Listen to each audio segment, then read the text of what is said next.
Guys, welcome to our economic vision classes. आज हम जो टॉपिक आज को पढ़ाने जा रहे हैं वो है इंग्लिश का पोर्शन फाइनेंस अकाउंट्स असिस्टेंट के लिए।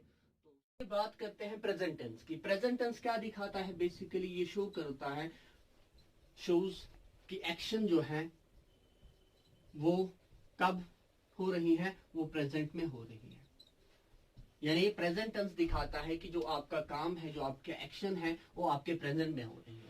जिस तरह से हमने देखा कि आपके प्रेजेंट टेंस की भी 4 कैटेगरीज हैं, सब कैटेगरीज हैं। आपका प्रेजेंट सिंपल है, प्रेजेंट कंटिन्यूअस है, प्रेजेंट परफेक्ट है, प्रेजेंट परफेक्ट कंटिन्यूअस है। तो यहाँ पर हम बात करेंगे सबसे पहले प्रेजेंट सिंपल की या प्रेजेंट इंडेफिनिट की, ठीक है ना। तो यहाँ पर आपको ये समझ में आना चाहिए, जब भी हम बात करेंगे प्रेजेंट सिंपल की या प्रेजेंट इंडेफिनिट की, तो इससे आपको ये समझ आना चाहिए कि काम जो हो रहा है, प्रेजेंट होना ये दिखाएगा कि एक्शन कब हो रही है। एक्शन आपके प्रेजेंट में हो रही है, यानी हाल में हो रही है, मौजूदा जमाने में हो रही है। लेकिन साथ में ये जो सिंपल या इंडेफिनिट है, ये क्या दिखाता है? ये इसका डिग्री ऑफ कंप्लीटनेस दिखाता है, डिग्री ऑफ कंप्लीटनेस दिखाएगा, या आपका स्टेट आपको दिखाएगा। मतलब कि काम जो है ये इन नामुकम्मल है। ये क्या है? नामुकम्मल इंफॉर्मेशन आपको मिल रही है। आपको पॉइंट ऑफ टाइम के बारे में कोई इंफॉर्मेशन नहीं प्रोवाइड की जा रही है, सिर्फ आपको यहाँ पीरियड ऑफ टाइम के बारे में बताया जाता है। ठीक, तो यहाँ पर अगर इसके अलावा कोई और चीज समझनी है, वो हमें समझनी है कि इसका सेंटेंस का स्ट्रक्चर क्या होगा। तो सेंटेंस का स्ट्रक्चर आप देखेंगे, इसमें सब्जेक्ट का यूज होता है, प्लस वर्ब की फर्स्ट फॉर्म यूज होती है, वर्ब लेकिन उसकी फर्स्ट फॉर्म, प्लस यहां पर ऑब्जेक्ट का यूज होता है। जी हाँ, तो समझेंगे आप कि जब भी आपको ऐसा सेंटेंस का स्ट्रक्चर मिलेगा जहां पर सब्जेक्ट का यूज होगा, वर्ब की फर्स्ट फॉर्म का यूज होगा और ऑब्जेक्ट का यूज होगा, तो आपको पता चलनी चाहिए कि ये जो यहाँ पर इस सेंटेंस का टेंस है, या आपका सिंपल प्रेजेंट टेंस है या प्रेजेंट इंडेफिनिट टेंस है। ठीक है बेटा, तो एग्जाम्पल के जरिए इसको समझेंगे। फॉर एग्जाम्पल आप देख लेंगे, आई ईट फूड। और यहां पर अगर आप देखेंगे, आई आप देखेंगे, आई क्या है? आई सब्जेक्ट है, और ईट क्या है? ईट वर्ब की फर्स्ट फॉर्म है, और फूड क्या है? फूड आपका ऑब्जेक्ट है। तो आप जो ही इस सेंटेंस को देखेंगे, तो आप बेसिक सेंटेंस के स्ट्रक्चर की फार्मूला की मदद से आप ये समझेंगे कि ये जो आपका टेंस है, ये आपका सिंपल प्रेजेंट टेंस है। ठीक है बेटा, तो यहां पर आप इस तरह से, लेकिन ये जो सेंटेंस है, अब अगर आप इसमें गौर करेंगे, इसमें देखेंगे, तो सेंटेंस की ब्रॉडर 2 कैटेगरीज होती हैं। एक ऑन द बेसिस ऑफ, हम उसको डिफाइन करते हैं on the basis of its function, और दूसरी जो टाइप होती है on the basis of structure. और आपको ये भी पता होगी फंक्शंस के बेस पे सेंटेंस की 5 टाइप्स हैं। एजरेटिव सेंटेंस है या डिक्लेरेटिव सेंटेंस जिसको आप कहते हैं, इंपेरेटिव सेंटेंस है, इंट्रोगेटिव सेंटेंस है, एक्सक्लेमेटरी सेंटेंस है, और ऑब्जेक्टिव सेंटेंस है। और हम on the basis of structure of sentence की जब कैटेगराइज उसको करते हैं, तो 4 टाइप्स निकलती हैं। सिंपल है, कंपाउंड है, कॉम्प्लेक्स है, और कंपाउंड कॉम्प्लेक्स सेंटेंस है। तो अगर आपसे कहा जाए कि ये सेंटेंस की टाइप्स में से on the base of function sentence की टाइप्स में से कौन सा सेंटेंस है, आई ईट फूड, तो क्या कहेंगे आप सिंपली समझेंगे कि यहाँ पर किसी चीज को स्टेट किया गया है, किसी चीज के करने का इकरार किया गया है। तो आप समझेंगे, आप कहेंगे सर ये जो सेंटेंस आपने लिखा है, ये सेंटेंस जो है ये पॉजिटिव स्टेटमेंट है, और ये एजरेटिव स्टेटमेंट है, ये एजरेटिव स्टेटमेंट है। और वहां पे भी एजरेटिव सेंटेंस जब आप पढ़ते हैं, तो वहां पर भी आपके 2 टाइप्स निकलते हैं, पॉजिटिव सेंटेंस और नेगेटिव सेंटेंस। लेकिन ये आपका पॉजिटिव सेंटेंस है, पॉजिटिव स्टेटमेंट है। अब अगर आपको इसी सेंटेंस का नेगेटिव बनाना होगा, तो कैसे बनाएंगे उस चीज को आपको सीखना है।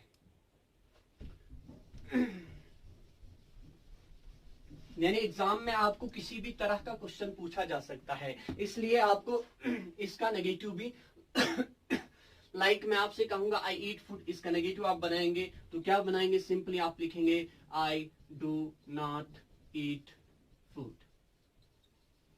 ये इसका नेगेटिव स्टेटमेंट है। यानी यहां पर आपने इकरार किया था कि मैं खाना खा रहा हूं, यहां पर आप कहना है कि इनकार कर रहे हैं कि नहीं मैं खाना नहीं खा रहा हूं। तो आप याद रखेंगे, जब हम किसी पॉजिटिव स्टेटमेंट को उसका नेगेटिव बनाते हैं, तो हम डू और डज का यूज करते हैं। किसका? डू और डज का यूज करते हैं, डू और डज का यूज करते हैं। लेकिन कब डू का यूज होगा, कब डज का यूज होगा? ये होगा according to the rules of subject verb agreement. यानी कब आपको डज का यूज करना है, कब आपको डू का यूज करना है, ये आपको बताए गए वो रूल्स जो आपके सब्जेक्ट वर्ब एग्रीमेंट के रूल्स हैं, वो आपको बताएंगे कि कब आप डू का यूज करेंगे, कब आप डज का यूज करेंगे। से फॉर एग्जांपल अगर मैं एक और सेंटेंस आपको यहाँ पे लिखूंगा, मैं लिखूंगा ही इट्स फूड। अब देखिए यहाँ पर एक चेंज, माइन्यूट चेंज हुई है। यहाँ पर मैंने जब ही लिखा तो आपको समझ में आया कि ये सब्जेक्ट है, लेकिन सब्जेक्ट में ये कौन सा पर्सन है, ये थर्ड पर्सन है, ही थर्ड पर्सन है। तो आपने देखा कि फर्स्ट फॉर्म के साथ हमने एस को ऐड किया, यानी जब हम थर्ड पर्सन सब्जेक्ट की बात करेंगे तो आपके वर्ब के फर्स्ट फॉर्म के साथ एस और ई एस को हम ऐड करते हैं, है ना। तो यहाँ पर अगर आप देखेंगे, इसी का अगर मैं नेगेटिव बनाऊंगा, ही ईट्स फूड, इसी का अगर मैं नेगेटिव बनाऊंगा तो क्या बनाऊंगा मैं लिखूंगा he does not eat food.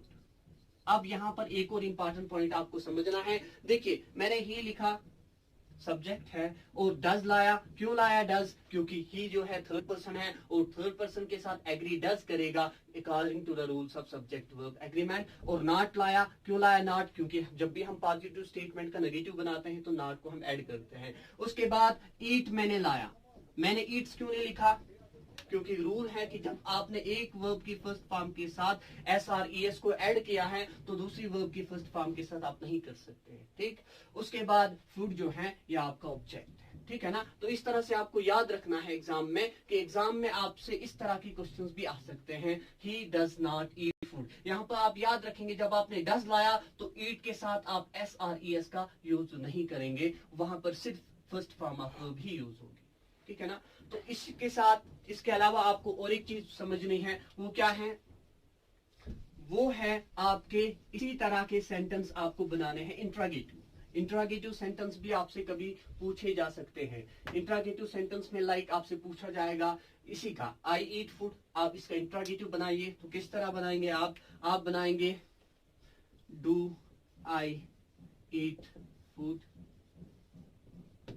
है ना, डू आई ईट फूड। तो आप यहां पर यूज करते हैं, आप नोट में लिखेंगे, आपको पॉजिटिव स्टेटमेंट का इंट्रागेटिव बनाने के लिए आप यूज करते हैं डू और डज का आप यूज करते हैं as helping verb to make, लेकिन अकॉर्डिंग टू द रूल्स यहां पर भी फॉलो होंगे, according to the rules of subject verb agreement.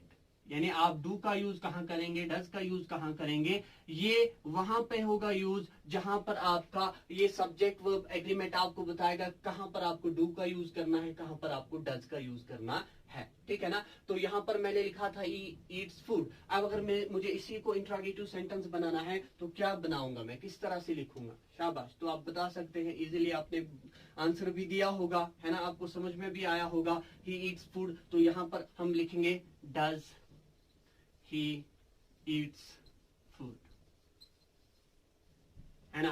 तो डज को या डू को हम पहले लाते हैं, एज ए हेल्पिंग वर्ब हम यूज करते हैं इसका इंट्रागेटिव बनाने के लिए। तो आपको इन सेंटेंस में से कोई भी सेंटेंस आपसे पूछा जा सकता है, चाहे आपका पॉजिटिव स्टेटमेंट हो, चाहे आपका नेगेटिव स्टेटमेंट हो, या आपका इंट्रागेटिव स्टेटमेंट हो, इंट्रागेटिव सेंटेंस हो। तो इनमें तीनों में आपको आइडेंटिफाई करना है कि टेंस क्या है। टेंस का बेसिक स्ट्रक्चर सेम रहेगा, है ना, लेकिन यहां पर आपको इन चीजों का ऐड करना है। तो आप यहां पर एक इंपॉर्टेंट पॉइंट को याद रखेंगे जो एग्जामिनेशन पॉइंट ऑफ व्यू से काफी इंपॉर्टेंट है। वो क्या है, आपको याद रखना है कि जब भी स्टेटमेंट आपका सेंटेंस कहेंगे, हाँ आप कहेंगे सेंटेंस जब भी आपका पॉजिटिव होगा तो पॉजिटिव सेंटेंस के साथ हेल्पिंग वर्ब का यूज नहीं होता है, नो हेल्पिंग वर्ब, कोई भी हेल्पिंग वर्ब आप यूज नहीं करेंगे आपके प्रेजेंट सिंपल में, प्रेजेंट सिंपल टेंस में, ठीक। लेकिन सेंटेंस जब आपका नेगेटिव होगा या इंट्रागेटिव होगा तो आप यूज करते हैं वहां पर डू और डज, या तो डू का यूज करेंगे या तो डज का यूज करेंगे, लेकिन किस तरह, according to the rules of subject verb agreement. Subject verb agreement के रूल्स के हिसाब से आप वहां पर यूज करेंगे, ठीक है। तो आई होप कि ये बेसिक चीजें आपको कुछ प्रेजेंट सिंपल टेंस के बारे में समझ में आई होगी। अब हम देखते हैं इसका यूसेज, यूज कहाँ होता है, सिंपल प्रेजेंट टेंस जो है ये यूज कहाँ पे होगा, ठीक है ना। तो वो चीजें हम देखते हैं।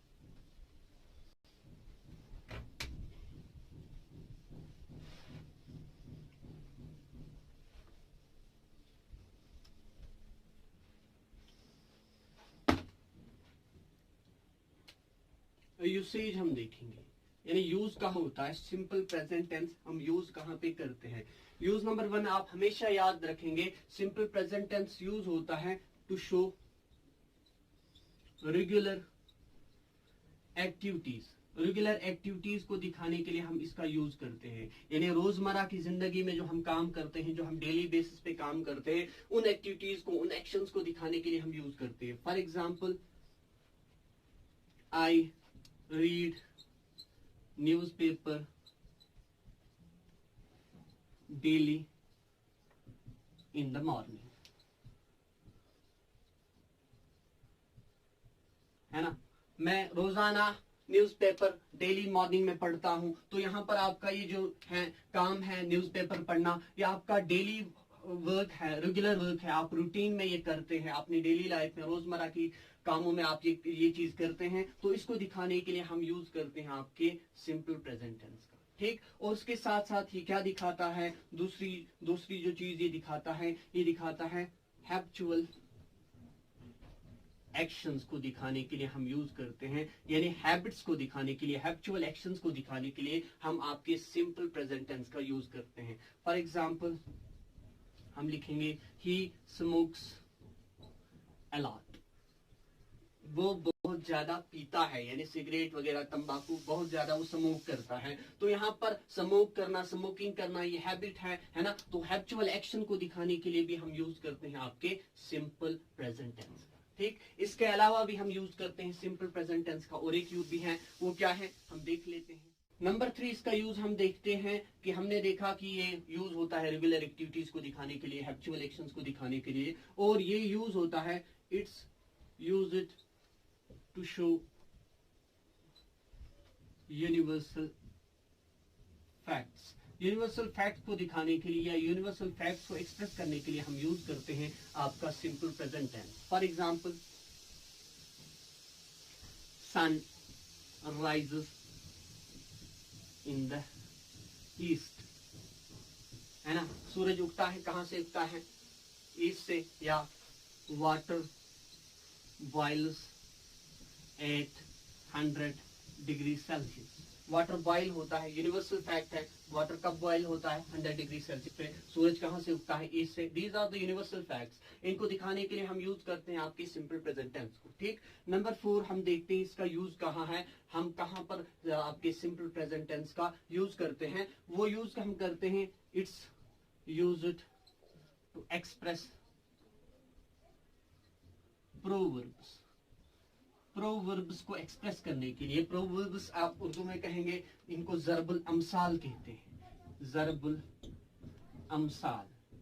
ज़रबुल अमसाल जो है उनको दिखाने के लिए हम यूज करते हैं आपके सिंपल प्रेजेंट टेंस का। फॉर एग्जाम्पल आपने सुना होगा honesty is the best virtue. Honesty जो है पॉलिसी नहीं होती है, ऑनेस्टी बेहतरीन नेकी है, वर्च्यू कहते हैं नेकी को। Honesty is the best virtue. इसी तरह आपने सुना होगा slow and steady wins the race. तो यहां पर अगर आप देखेंगे, यहां पर किस टेंस का यूज हुआ है, विंस। आप अगर देखेंगे वर्ब की फर्स्ट फॉर्म है, किसी भी हेल्पिंग वर्ब का यहाँ पर यूज नहीं हुआ है, तो आप फौरन समझ जाएंगे कि यहाँ पर आपके कौन से टेंस का यूज हुआ है, आपके यहाँ पर सिंपल प्रेजेंट टेंस का यूज हुआ है, ठीक है ना। तो यहाँ पर इसका यूसेज ये था। जहां जहां पर आपको लगेगा कहीं पे कोई हैबिचुअल एक्शन दिखा रही है, लेकिन हैबिचुअल एक्शन प्रेजेंट की हैबिचुअल एक्शन और यूनिवर्सल फैक्ट्स को दिखाया गया है, तो आप फौरन समझ जाएंगे ये जो आपका टेंस है ये आपका सिंपल प्रेजेंट टेंस है, ठीक। अब उसके अलावा आपको कुछ कीवर्ड्स याद रखने हैं, जिन कीवर्ड्स की बदौलत से आप फौरन समझ जाएंगे कि आपका टेंस जो है ये यहाँ पर आपका सिंपल प्रेजेंट टेंस यूज किया गया है आपके सेंटेंस में। तो वो कीवर्ड्स क्या है उनको हम देख लेते हैं। यहाँ पर आप देखेंगे कुछ कीवर्ड्स का यूज हम करते हैं, जो कीवर्ड्स हमें हेल्प करेंगे, हमें मदद करेंगे आइडेंटिफाई करने में कि किस तरह से हमें पता चलेगी इस सेंटेंस में जब ये कीवर्ड्स यूज होंगे तो हम फौरन समझ जाएंगे ये जो आपका टेंस है या आपका सिंपल प्रेजेंट टेंस है। उन कीवर्ड्स में से सबसे पहले जब यूज होगा डेली का यूज होगा, एवरीडे का यूज होगा, everyday, every week, every month, every year, often, usually, extra.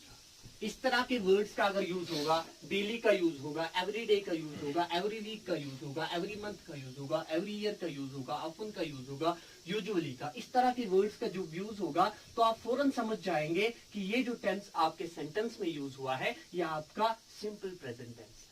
ठीक है ना? तो ये आपका सिंपल प्रेजेंट टेंस मुझे लगता है यहाँ पर कंप्लीट होता है। अगर इसके रिलेटेड आपको अभी भी कोई कंफ्यूजन है या कोई डाउट है, आप कमेंट सेक्शन में हमें कमेंट कर सकते हैं। हम आपके इंशाल्लाह डाउट्स को क्लियर करने की पूरी कोशिश करेंगे।